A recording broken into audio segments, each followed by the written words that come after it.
This video is for Math 95 at LBCC, Section 7.1, Radicals and Radical Functions. Our goals in this section are to find square roots exactly, approximate square roots, find cubed roots, find nth roots, and evaluate the nth root of a to the n, where a is a real number.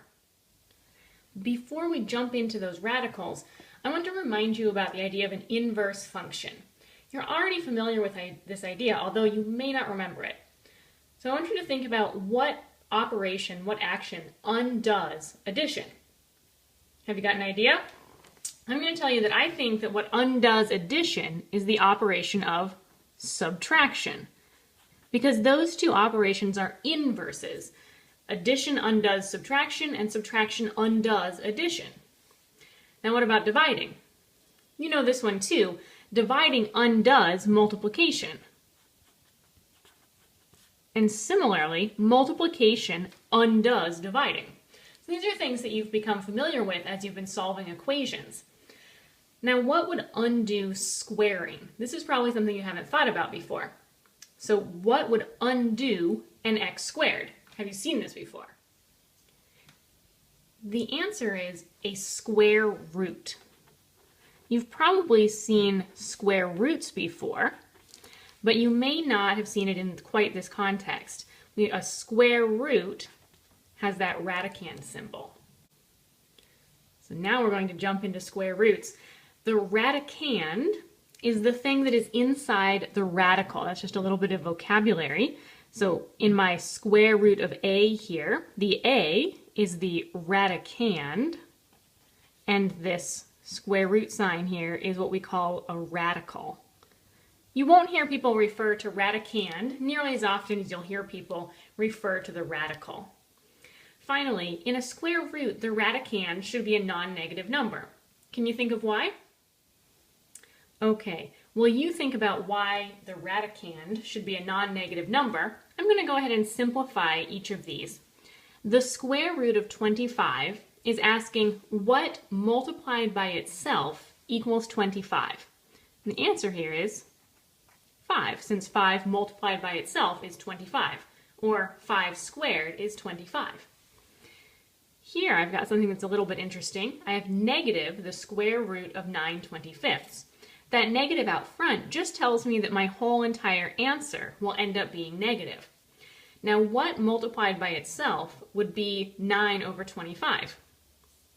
The answer in this case is 3/5. If I multiplied 3/5 by itself, I would get the 9/25, and that negative out front tells me that my answer is negative. Now take a look at this one. It feels a little bit like a trick question, but what number multiplied by itself is 0? Yep, 0 multiplied by itself is 0, so the square root of 0 is 0. Now we want to look at this one, the square root of 16x squared. For the 16 part, I know that the square root of 16 is 4, since 4 multiplied by itself is 16. For the x squared, I can say that the square root undoes that squaring, so that I'm left with just an x. Notice that 4x multiplied by 4x, so 4x multiplied by itself, or squared, is in fact 16x squared. So that certainly is the right answer. Okay, have you been thinking about why the radicand needs to be a positive number? What number multiplied by itself is negative 25? Turns out there is no such real number. If you take a positive number and multiply it by itself, you get another positive number. If you take a negative number and multiply by itself, you get a positive number, since negative times negative is positive. If you try to take the square root of a negative number, you don't get a real number. So we're just going to write not a real number. So far, all of the square roots we've looked at have come out as nice, rational numbers because they were perfect squares. Now, the square root of a number that is not a perfect square will be an irrational number. An irrational number is literally a number that cannot be written as a fraction. It cannot be written as a ratio of two integers.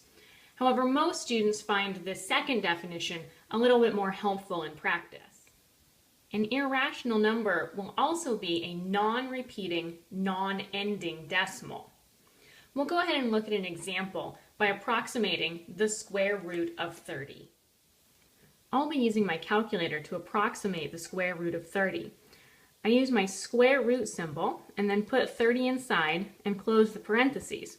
When I hit enter, I get 5.477225575.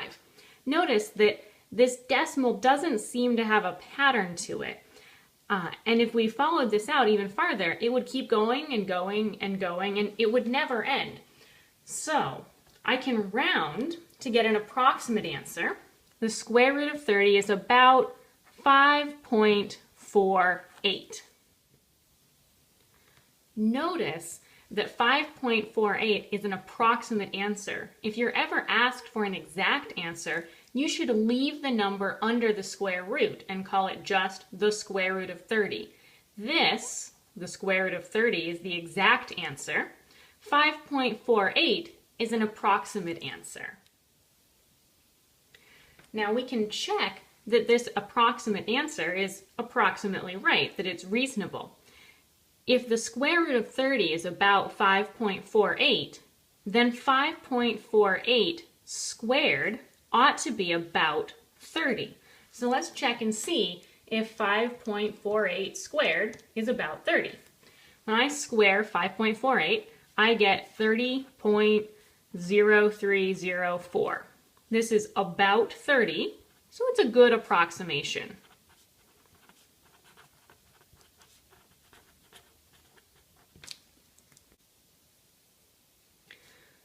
Square roots undo an exponent of 2, or squaring, so what will undo an exponent of 3, or a cube?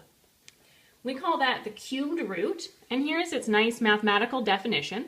The cubed root of a, written like this, looks just like a square root but has a little 3 in there, will equal b only if b cubed equals a. So what we're saying is the answer to a cubed root is a number that when you cube it, you get out the thing that was under the cubed root to begin with. Let's look at a couple examples. The cubed root of 27 is asking what number multiplied by itself 3 times will equal 27. You may not know this one off the top of your head, but this is 3, since 3 times 3 times 3 is 27, or 3 cubed is 27. 0 cubed is another fun one. This one you probably do know. 0 multiplied by itself 3 times is still 0, so the cubed root of 0 is 0. And here we have the cubed root of -8. Can you think of a number that multiplied by itself 3 times would be -8? How about -2? -2 multiplied by -2 multiplied by -2. Let's see, -2 times -2 is +4, multiplied by -2 is -8. So sure enough, the cubed root of -8 will be -2. Notice that this is a little bit different than the square roots where we said that we couldn't have a negative underneath. With a cubed root, you can actually end up with a negative answer because a negative times a negative times a negative is still negative. So we looked at square roots, we looked at cubed roots, and of course we're not content to stop there. We can continue on like this, finding 4th roots, 5th roots, 6th roots, 273rd roots, whatever you like. So by definition we'll say the nth root of a number a, written as a radical with the a underneath and an n there to indicate what root we want, will be equal to b, only if b to the n equals a. So what that means is the answer to an nth root is a number where if you raise it to the nth power, you get back the number that was under the radical. Don't worry, we'll do some examples to check this out. First though, we should talk about what kinds of numbers are allowed to go under the radical. If my n here is an even number, that means that I'm looking for a number that multiplies by itself an even number of times to equal a. It's like a square root or a fourth root. In that case, the a value under here must be positive if we're going to get a real number. Just like with the square root, the stuff under the radical has to be positive because there's no way to multiply a real number by itself an even number of times and get a negative number. You can do a little experiment with yourself. Let's say that I was looking for a fourth root. That means I want a number that multiplies by itself 4 times to be the number underneath. Now I know that a positive number multiplied by itself 4 times is always positive. In fact, a positive number multiplied by itself any amount of times is always positive. So now I'll think about a negative number. A negative multiplied by itself 1, 2, 3, 4 times comes back around to being a positive number. There's just no way to multiply a real number by itself 4 times and still end up with a negative number in the end. That means that if we're trying to take an even root, then we must have a positive number as the radicand, or as the thing under the square root, or the radical. Well, what about if the n is an odd number, like in the cubed root of 8, or the fifth root of negative 4? You saw something like this before when we looked at the cubed root of negative 8. If we have an odd root, we can put any number inside. This is because you can multiply a negative number by itself an odd number of times and get a negative back. Negative times negative times negative comes back around to being negative. So as long as the root here is an odd number, you can put in a negative number or a positive number. Any real number is acceptable. Now I want to show you how to calculate various different radicals using your calculator. Let's start with the one that you probably already know, how to calculate a square root. To get a square root on your TI calculator, you'll hit the second button, and then you'll come down to the x squared button. You can see that just above it there's a little radical. So you hit that button, and it gives you the radical with a parenthesis. Everything that you want under that square root goes in there, and then you need to close the parentheses when you're done. Hit enter to get an answer. The square root of 8 is about 2.8. Of course, the big question is, how do you do those cubed roots and fifth roots?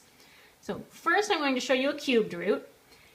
If you click on the math button, you'll come into this math menu, and the fourth option down is a cubed root, just like that. So you hit enter, and then you put the number in that you're interested in taking the cubed root of. Let's do negative 8. We know that the cubed root of negative 8 is negative 2. When I hit enter, sure enough, I get a negative 2 out of that. The process for finding all the rest of the roots on your calculator is a tiny bit more complicated. Let's say that I want to take a fifth root of 42. First, I put the 5 in for the fifth root.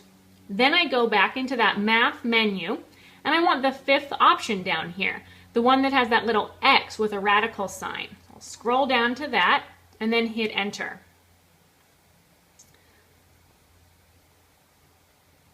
So now you can see I've got the 5 and the little X radical. I'm going to go ahead and put parentheses and then put the 42 in there. And that gives me 2.11, which is about the fifth root of 42. Remember, we could always check that by going 2.11 to the fifth power and seeing that sure enough, we get something that's close to 42. So remember again, the process for putting in something like a fifth root or a sixth root into your calculator is that first you need to put in the number, and then you go into the math menu to get that little x square root thing. Now it's your turn to practice. On each of these problems, I'd like you to first see if you can figure out what the solution is without having to plug anything into your calculator. And then if you're still stuck, try plugging it into your calculator. You should go ahead and pause the video while I work out these problems and while you work out these problems, and then we'll compare notes when we come back. All right, are you ready to look at these problems together? The fourth root of 81 is 3. That's because 3 raised to the fourth power equals 81. The cubed root of negative 8 is negative 2. And that's again because negative 2 multiplied by itself 3 times equals negative 8. The square root of 25 is one that you should know off the top of your head. And it's 5 because 5 squared is 25. These last two are a little bit tricky. The 28th root of negative 56 is not a real number because 28 is even and negative 56 is negative. There's no real number that you can multiply by itself 28 times and still get a negative number out in the end. Finally, the cubed root of negative 71 is approximately negative 4.14 if you plug it into your calculator. Now, on a test, if you're asked for an approximate answer, negative 4.14 is a good answer. But if you're asked for an exact answer, you should leave it as the cubed root of negative 71.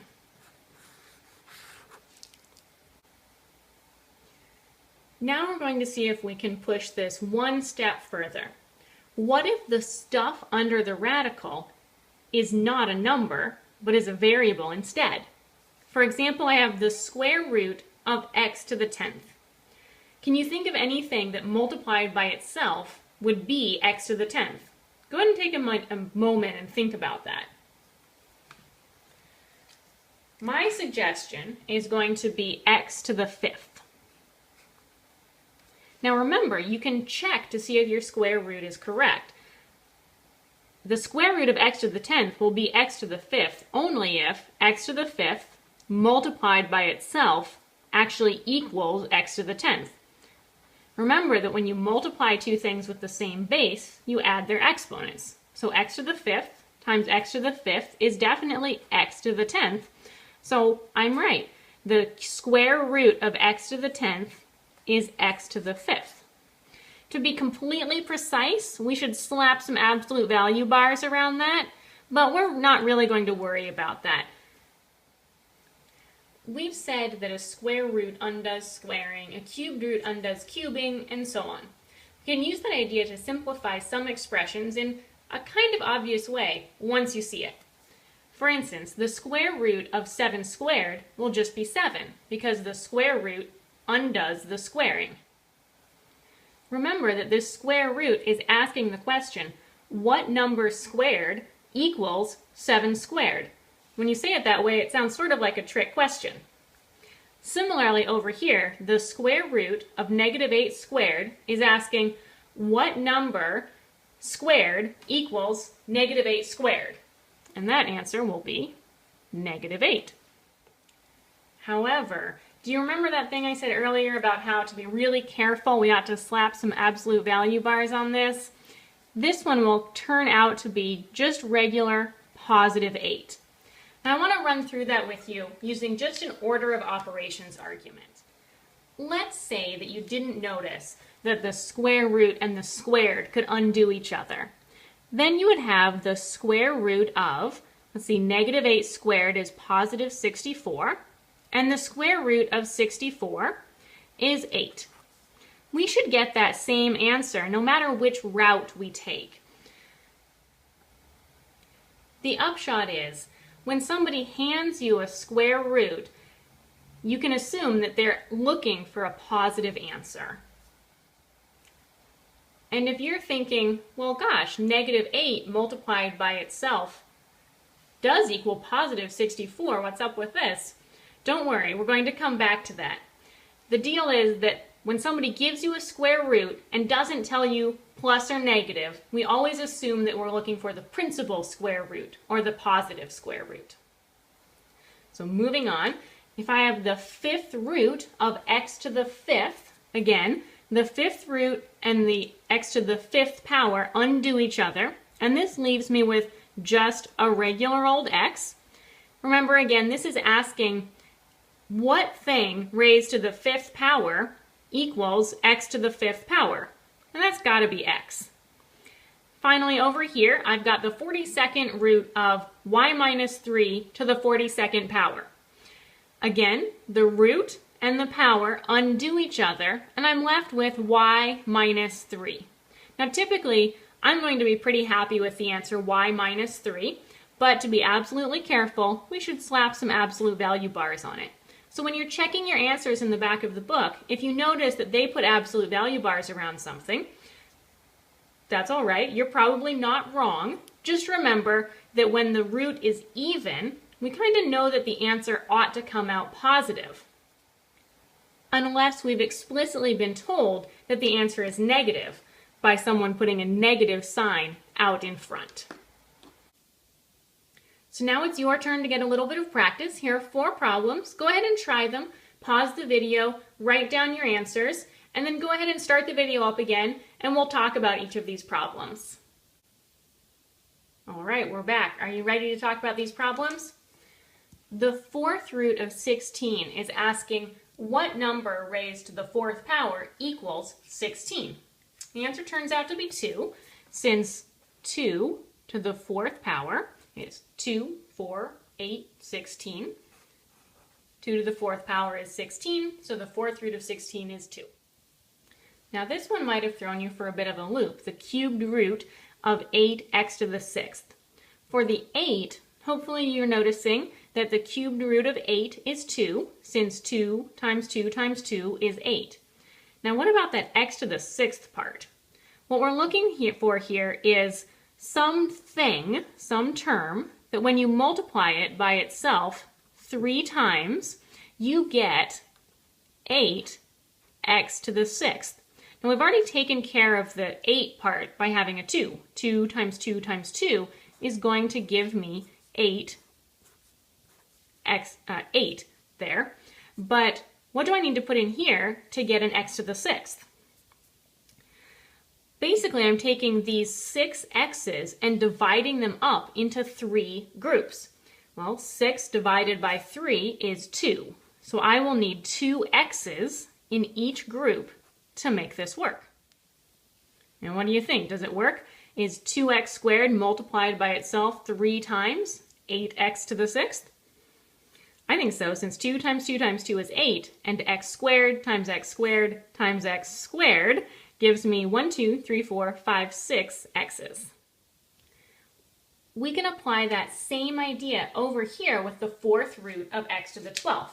Remember, I'm looking for something that will multiply by itself 4 times, so 1, 2, 3, 4, and will end up equaling x to the 12th.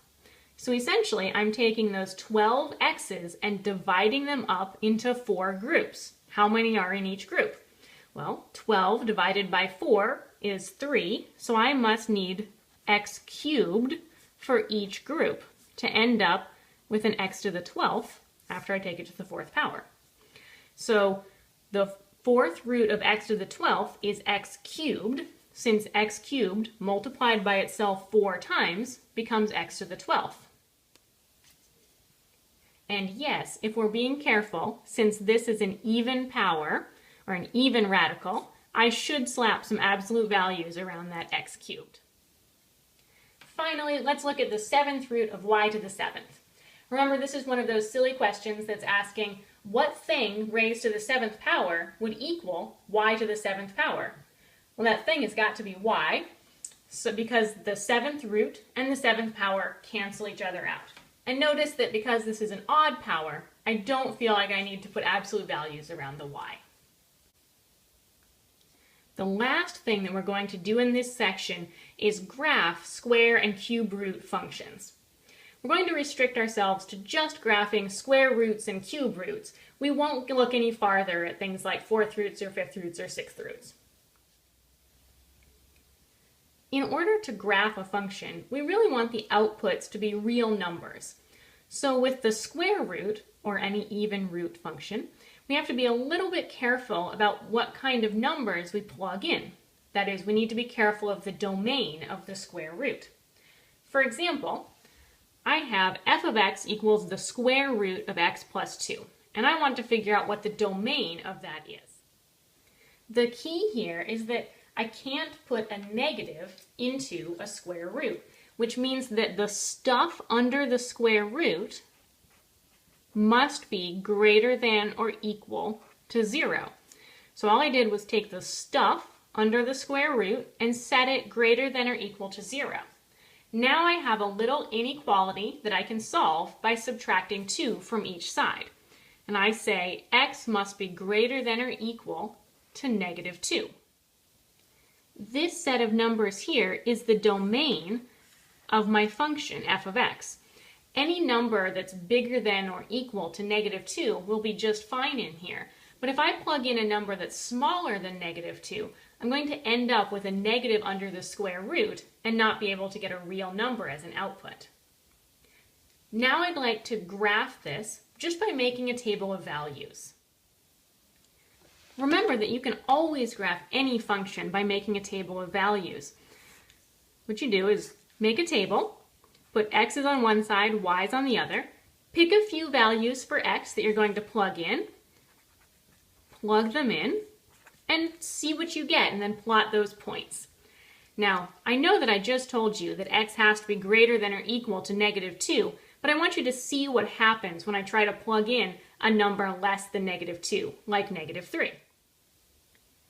When I plug in x equals -3 into my function, I get -3 plus 2, which is the square root of -1, which is not a real number. So over here, we'll just write not real. -3 is not in the domain of this function. I can plug in a -2, and this time I'll get the square root of -2 plus 2, which is the square root of 0, which is a nice number. That's just 0. Similarly, I can plug in x equals -1 to find out what I get for my y value, for my f of x value. And that will be -1 plus 2, which is the square root of 1, which is just 1, since 1 multiplied by itself is 1. Now when you go to plug in 0, you're going to find that it's not so pretty. If I plug in x equals 0, I get the square root of 0 plus 2, which is the square root of 2. That's not a particularly nice number, but graphing is a good use for approximate radicals. So go ahead and grab your calculator and plug in the square root of 2 and see what we get. So I get about 1.41. So that's what I put over here, 1.41. When I plug in 1, I'm going to end up with the square root of 3, which is about 1.73. Notice that these are nice approximate answers, but I can use those to make a graph. Over here on my graph, I've gone ahead and plotted these points. -3 didn't have a real output, so I don't put anything there. -2 for the x value corresponded with a 0 for the y value. -1 got to +1 for the y. 0 for the x was about 1.5, somewhere between 1 and 2. And then when I plugged in 1 for the x, I'm even closer to 1 now at 1.73. If I keep plotting points, I'm going to see that this thing is increasing, but very, very slowly. If you feel like it looks like half of a sideways parabola, you're not wrong. The square root functions will always have this sort of a shape where they increase, but pretty slowly, and look sort of like half a sideways parabola. Now we're going to look at a cubed root function. For a cubed root function, or any odd root, we don't have to worry about the domain because the cubed roots of negative numbers are still real numbers. So the domain for a cubed root function will always be all real numbers.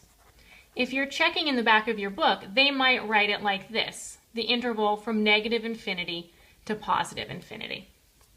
Now we're going to go ahead and graph this particular cube root function, again by making a table of values. I've gone ahead and picked out a few values that I'm going to use. I'm going to start with x equals -8. I plug it in for the x, so that is the cubed root of -8 plus 2. Notice that the cubed root only extends over the x and not over the 2. order of operations says I'm going to do the cubed root part first and then add the 2. The cubed root of negative 8 is negative 2, and negative 2 plus 2 is 0. I'll follow a similar process and get either exact or approximate answers for each of these values. I've gone ahead and found the y values that went with those particular x values and plotted those points over here. Now I can see a shape starting to emerge, but if you're not familiar with what a cubed root function usually looks like, this may not be enough of a picture to really help you out. So you may want to plot several more points. I want to take a moment now to show you a neat feature on your calculator that will let you plot lots and lots and lots of points pretty quickly. In your calculator, you can create your own table of values for any function you like. You start by going into your y equals here. Now you're going to enter the function that you want. We're looking for the cubed root of x plus 2. So I go into my math menu to get that cubed root, and then I put the x inside the cubed root. Now because I don't want the 2 to be inside the cubed root, I need to close my parentheses now and then add 2. This tells the calculator to compute the cubed root and then add 2. Now I'm going to hit second and then table, which is right above the graph key. And this gives me a table. I happen to have my table settings starting apparently at 10 and then going up by 5s, but you don't have to use those table settings. To change your table settings, you go second, the table settings are right above window, and here you can change where your table starts. Maybe I'll have it start at negative 10, and I'll have it go up by 1s. That's this delta table. And then I'll get back into my table. So now I have it starting at negative 10 and going up by 1s. When x is negative 10, y is about negative 0.15, and negative 9, it's negative 0.08, and so on. One other neat thing that you can do with your table, if you go back to your table settings, you can set the independent variable here from auto over to ask. Now when you go to the table, it's going to look blank, but you can put in any number that you like. For instance, I can ask, when x is 2.5, what is y? Turns out it's about 3.3.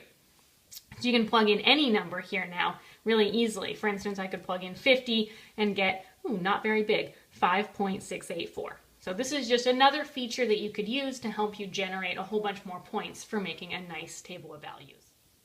So getting back to our graph of this cubed root function, cubed roots have this sort of peculiar shape where they come across sort of curved, and then they change a little bit and curve down the other way.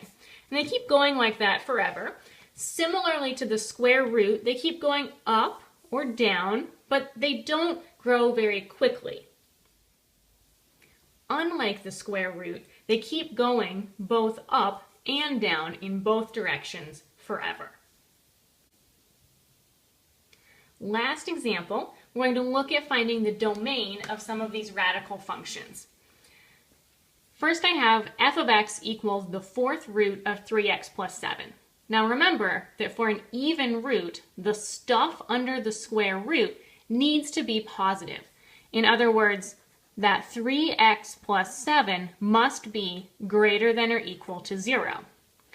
Now that I have this little inequality, I can solve it. Again, I set this up by taking whatever happens to be under the radical and setting it greater than or equal to 0. Then I solve that inequality. First, I'll subtract 7 from both sides and get 3x is greater than or equal to negative 7, and then I'll divide both sides by 3. X is greater than or equal to negative 7/3. That's the domain of this function. All the x's that are greater than or equal to negative 7/3. For my second function, g of x, it's the seventh root of 2x plus 3. Now before you start writing 2x plus 3 is greater than or equal to 0, notice that this is an odd radical. 7 is an odd number. That tells you right away that any input is okay. So the domain for this function, the seventh root of 2x plus 3, is all real numbers. You don't have to go any farther than that or do any more work. That odd root tells you right away that the domain will be all real numbers. All right, that should wrap us up for section 7.1. Good luck with your homework.